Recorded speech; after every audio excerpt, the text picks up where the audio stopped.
지난 수요일 말씀 생각나십니까? 사도행전 24장, 25장, 26장 한 번씩 사도 바울이 총독과 왕에게 재판받는 사건이 기록되어 있다 말씀을 드렸습니다.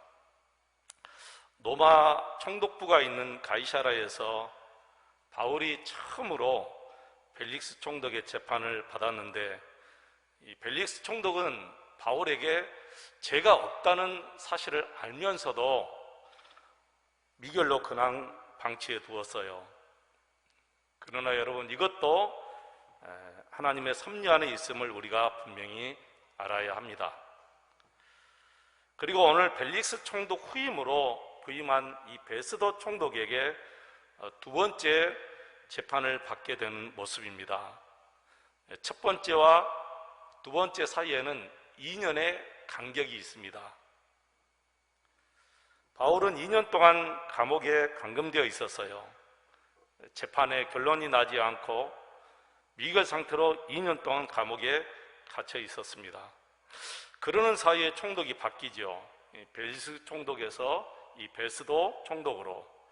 그렇지만 바울의 형편은 전혀 변화된 게 아무것도 없습니다. 그냥 2년의 시간만 흘렀을 뿐입니다. 아무것도 결정나지 않았어요. 우리가 아무 생각 없이 읽으면 이 2년이라는 세월이 바울에게 있어서 너무나 허비된 시간이 아닐까 이렇게 생각할 수 있는데, 그러나 감옥 안에서 2년 결코 허비한 시간이 아니다는 것입니다. 왜 그렇습니까? 첫째는 바울이 그 시간을 아무것도 하지 않고 허비하면서 있었던 것이 아니었기 때문입니다. 바울은 어디서든 항상 복음을 증거하고자 했던 분입니다. 여러분, 우리는 환경 탓을 많이 하죠. 환경 탓을 하고 자기의 연약함 탓을 하고 자신의 무능을 탓하고 이것은 이래서 저것은 저래서 못한다라고 합니다. 그러나 바울은 그 누구도 탓하지 않습니다. 바울은 오직 주님의 영광이 무엇인가, 내가 어디에서든지 누구에게든지 복음을 증거할 수 있다면 그걸로 만족했습니다. 구약성에 나오는 요셉도 그랬지요. 요셉은 억울한 누명을 쓰고 감옥에 갇히게 되었습니다. 그래도 요셉은 보디발을 원망하지 않았어요.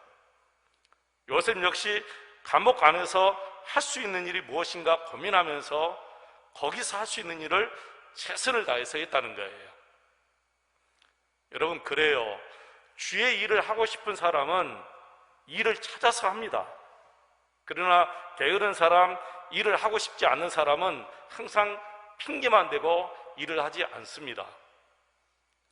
신약 성경 마태복음 25장 14절 이하에 나오는 달란트 비유 여러분 잘 아시죠? 여기에 보면 어떤 주인이 타국으로 떠날 때 종들을 불러놓고 자기의 소중한 달란트를 맡겨요. 어떤 종에게는 10달란트, 그리고 또 다른 종에게는 5달란트, 또 다른 종에게는 1달란트를 맡기고 떠납니다. 그러면서 다시 돌아올 때까지 열심히 장사하여 이윤을 남기라고 말합니다. 주인의 마음은 열심히 일하여 이윤을 남기면 그 이윤을 그 종들에게 돌려고 싶은 마음이 있어요. 우리가 성경을 자세히 보면 그 주인의 마음을 우리가 읽을 수가 있어요. 여러분, 명심해야 됩니다. 지금 저와 여러분에게 주시는 말씀이죠. 우리가 이 세상에서 저와 여러분에게 이런저런 은사를 주시고 사명을 주시고 열심히 하라는 것은 여러분의 것 빼앗으려고 하는 것이 아니라, 열심히 하면 열심히 한 것만큼 더 많은 하늘의 상급을 주시려고 우리에게 일을 시키신다는 거예요. 다시 달란트 비유를 생각해 봅시다. 이렇게 주인은 자신의 소중한 달란트를 종들에게 주고, 종들은 주인의 소중한 달란트를 받았습니다. 그리고 명년의 시간이 흘렀습니다. 주인이 돌아와서 종들을 부릅니다. 우리 한번 계산해 보자. 10달란트 받은 종과 5달란트 받은 종은 열심히 일해서 이윤을 배나 남겼습니다. 그런데 1달란트 받은 사람은 아무것도 하지 않고 그 달란트를 땅에 묻어버렸어요. 그리고 주인이 돌아오니까 그대로 주면서 이런저런 핑계를 댔습니다. 사랑하는 교회 여러분, 이 종들의 다른 점이 무엇인가요? 어떤 종은 10달란트를 받았고 어떤 종은 5달란트, 어떤 종은 1달란트, 많이 받고 적게 받고, 이 차이가 그들의 다른 점입니까? 아닙니다. 이들의 다른 점은 딱 하나예요. 바로 게으른 것입니다. 핑계댄 것입니다. 예수님께서 분명히 마태복음 25장 26절에 이 악하고 게으른 종아 그랬어요. 이 악하고 게으른 종아, 그렇게 책망하시면서 이 게으른 종을 바깥 어두운 데로 내쫓으라. 거기서 슬피 울며 이를 갈리라. 그리고 무슨 말씀을 하셨습니까? 있는 자는 더 풍족하게 되고. 이게 무슨 말입니까? 좀 전에 제가 말씀드렸다시피 주인의 마음을 성경을 통해서 알 수 있는데, 이 주인은 이윤을 남기면 그것을 빼앗아 가려고 그런 게 아니고 고스란히 더 많이 그 종에게 주려고 자기의 소중한 달란트를 맡기고 그 종에게 이윤을 더 많이 남기라고 말씀하셨다는 거예요. 여러분, 아무것도 하지 않고 시간을 허송하는 것은 큰 죄입니다. 바울은 감옥 안에서 2년 동안 자신이 할 수 있는 일, 복음을 증거하는 것을 최선을 다해서 했다는 거예요. 두 번째, 바울에게 있어서 2년의 감옥 생활이 결코 허비가 아닌 것은, 만약에 2년 전에 바울 사도가 무죄를 선언받고 감옥에서 나왔다면 어떻게 됐을 것 같습니까? 정말 위험한 환경에 처했을 것입니다. 아니면 바울은 분명히 살해당했을 것입니다. 왜냐하면 바울을 죽이려고 했던 40명의 사람들이 완전히 정말 바울을 죽이지 않으면 우리는 먹지도 않고 마시지도 않겠다라고 결심했기 때문입니다. 하나님은 2년 동안 사도 바울을 잘 보호하고 있었던 것입니다. 하나님의 놀라운 섭리입니다. 우리는 내 생각대로 되지 않는다고 원망합니다. 왜 이렇게 고난이 길까? 정말 짜증날 수도 있고 누구를 원망할 수도 있습니다. 그러나 우리는 조용히 주님만 바라보아야 됩니다.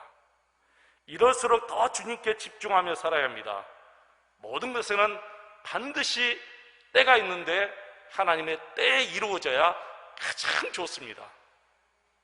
우리는 그 하나님의 때를 인내하지 못하고 기다리지 못해서 인본주의 생각으로, 내 생각으로 이루려고 하다 보니까 결국에는 큰 탈이 나게 되는 것이지요. 사랑하는 성도 여러분, 모든 것에 하나님의 때가 있기 때문에 그 때가 이루어질 때까지 인내하는 훈련을 우리가 받아야 돼요. 참는 훈련을 받아야 돼요. 그러지 않고 내 욕심으로, 내 생각으로 이루려고 하다 보면 결국에는 반드시 거기에는 문제가 터질 수밖에 없다는 거예요. 세 번째는 우리 하나님께서 바울에게 2년간의 안식년을 선물로 주셨습니다. 여러분, 쉰다는 것이 꼭 나쁜 것은 아닙니다. 쉼을 통해서 더 깊이 주님과 교제할 수 있고, 더 깊이 말씀에 빠질 수 있고, 더 깊이 말씀을 연구할 수 있는 것이 바로 안식입니다. 아무것도 할 수 없다면 아무것도 하지 않는 시간이 아니라 더 깊이 주님과 교제할 수 있는 시간이라는 거예요.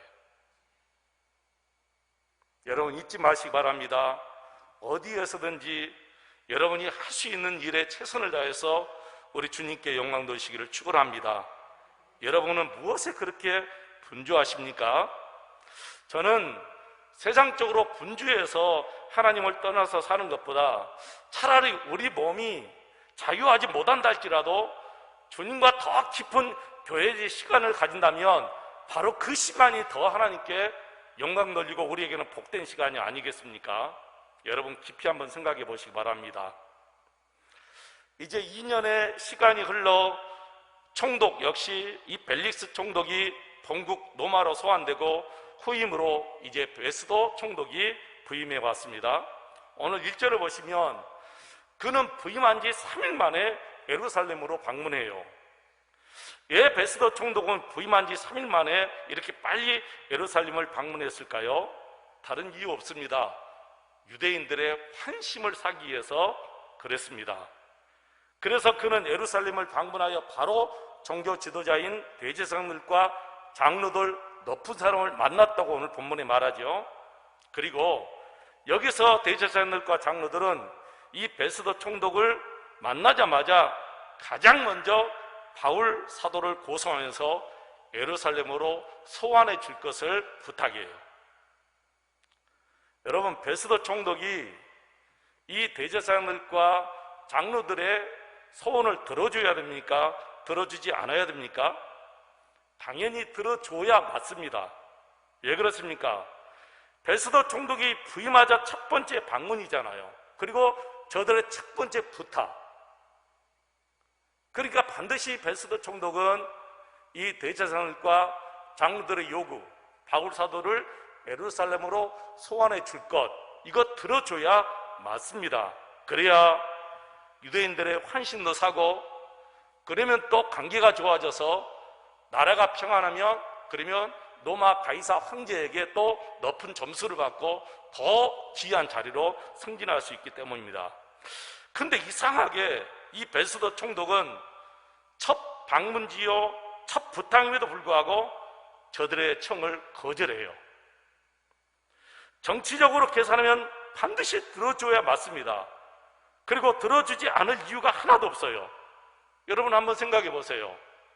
베스도 총독이 바울과 무슨 관계되어 있는 사람입니까? 아니잖아요. 일명식도 없는 사람이었어요. 바울과 무슨 연관된 관계가 없습니다. 전혀 모르는 관계입니다. 바울에게 또 뇌물이라도 받았습니까? 아닙니다.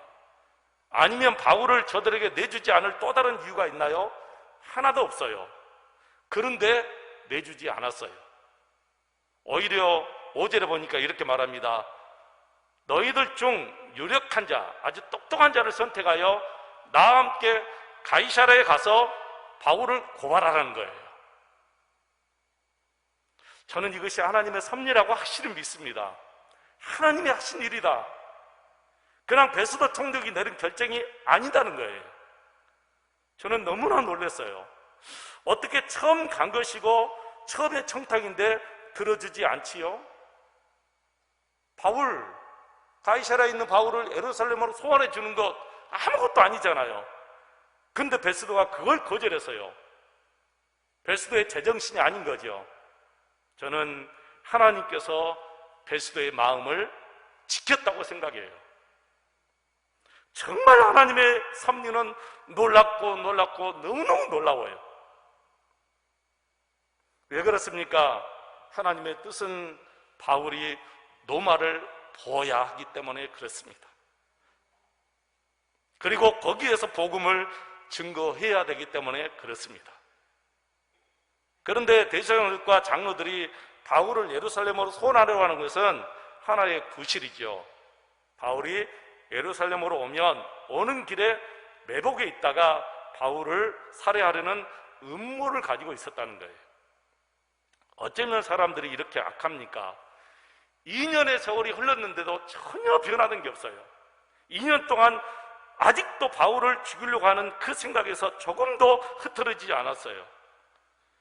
여러분, 2년 전에 거꾸로 예루살렘에서 가이사랴로 바울을 호송하려고 할 때 이 바리새인들이 길에 매복에 있다가 바울을 죽이려고 했잖아요. 그런데 우리 하나님께서 바울의 생제를 통해서 로마 이 바울을 보호하고 있는 로마 천부장 장교에게 가서 바울이 가이사랴로 가게 되면 중간에 바울을 죽이려 하는 암살단이 매복에 있습니다. 그걸 가르쳐줘 가지고 천부장이 전혀 생각지 않는 군사, 보병, 기병, 창병 470명을 딱 바울을 보호해서 가이사랴까지 완전히 완벽하게 호송했다는 거예요. 놀라운 하나님의 은혜잖아요.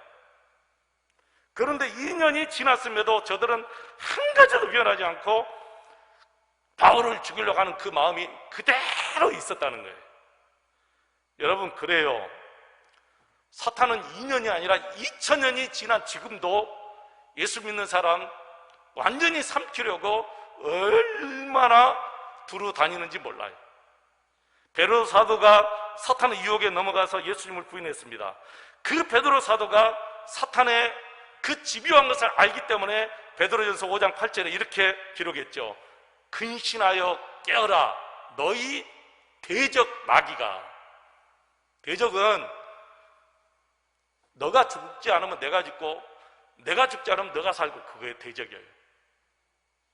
전쟁터에서 상대방을 적을 죽이지 않으면 내가 죽는 거예요. 그러니까 이 대적은 이 사탄은 성경에 보니까 대적이라고 그랬는데, 이 대적 마귀가 우는 사자같이 두루 다니며 삼킬 자를 찾는다.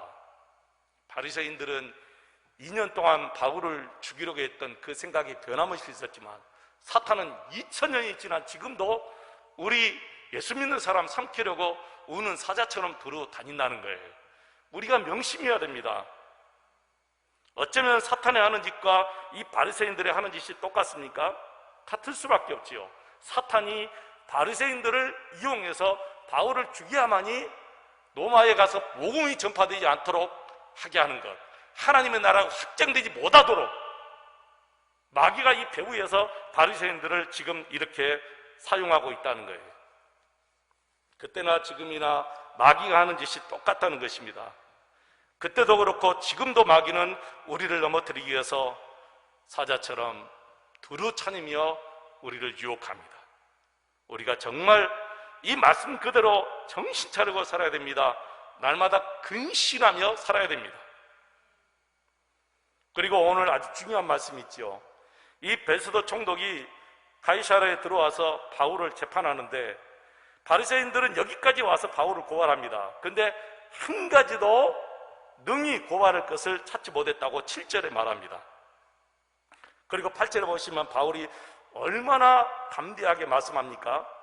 나는 유대인들의 율법이나 성전이나 그리고 로마 황제 가이사에게 도무지 죄를 짓지 아니했다.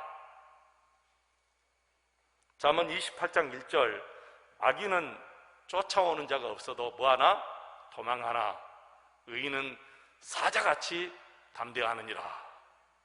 악인은 쫓아오는 자가 없어도 도망해요.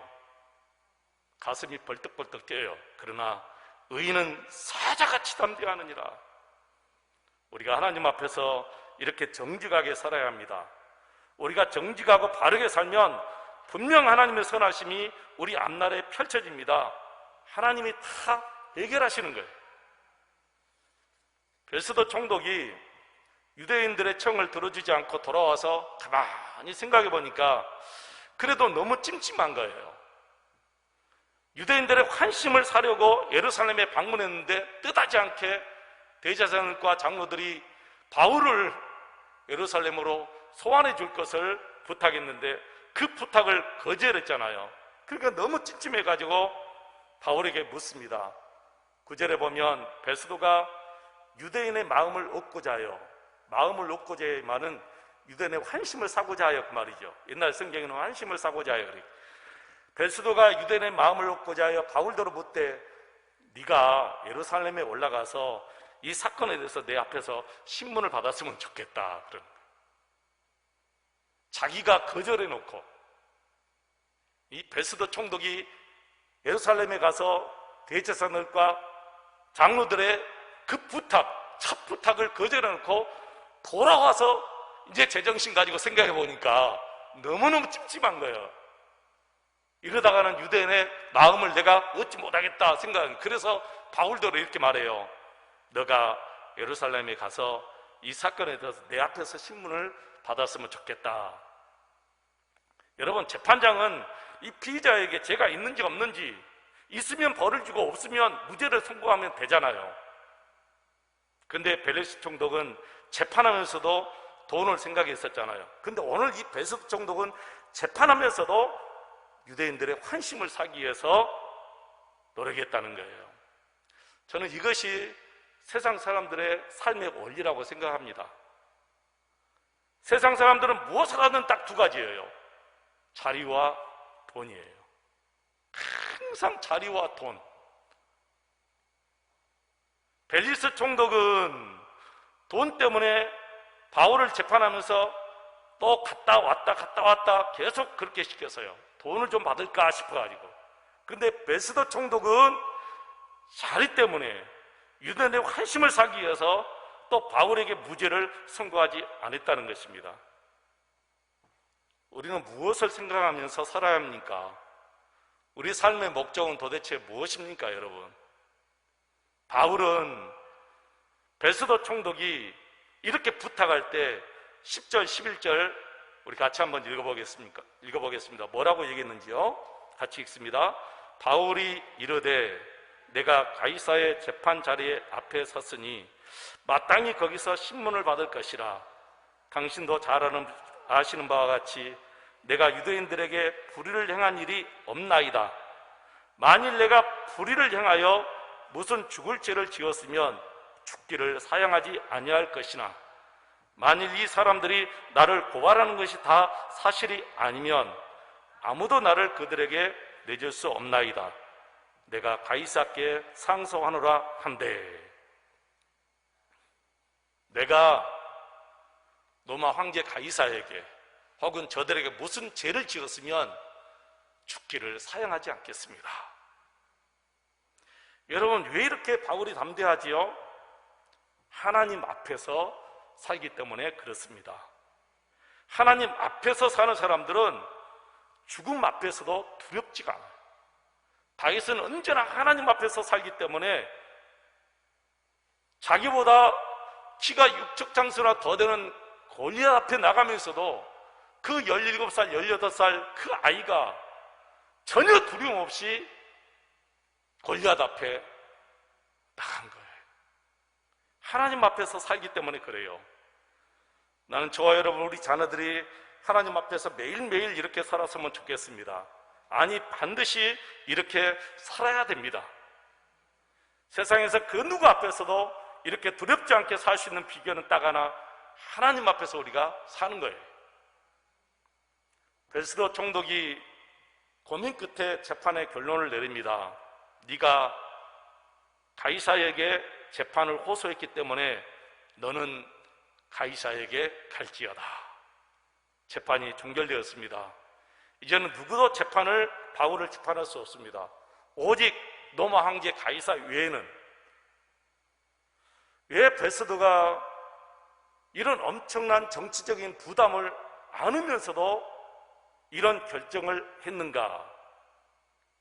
하나님께서 그 마음을 주장하셨다는 거예요. 이상할 것 하나도 없습니다. 우리가 세상적으로 생각하고 세상식으로 살면 이것은 분명히 이상한 것이지만 믿음 안에서 영적인 눈을 바라보면 이것은 이상한 것이 아니고 하나님이 하셨다라는 결론밖에 없어요. 하나님의 섭리 놀랍고 너무 놀랍습니다. 하나님의 사랑 신기하고 놀랍습니다. 우리는 자기가 원하지 않는 결정을 할 수도 있습니다. 자기가 이렇게 가야 하는데도 생각지도 않은 엉뚱한 길을 갈 때가 있습니다. 그때도 하나님의 뜻이 있다는 것을 여러분이 믿으시기 바랍니다. 재판을 이렇게 하기로 생각했는데 전혀 다른 방향으로 결정을 내린 것입니다. 여기에 하나님이 개입하셨다는 거예요. 왜 그렇습니까? 바울이 노마를 보아야 하기 때문에. 하나님도 바울이 노마를 보고 거기에서 복음을 증거해야 이 복음이 세상 만방에 퍼질 수 있기 때문에 그렇게 인도하신 줄로 믿습니다. 나는 저와 여러분의 생애도 하나님께서 반드시 이렇게 인도하실 줄로 믿습니다. 이때 우리가 필요한 것은 하나님의 때를 기다리는 훈련이 필요하다는 거예요. 힘들고 어려울 때 하나님을 보아야 돼요.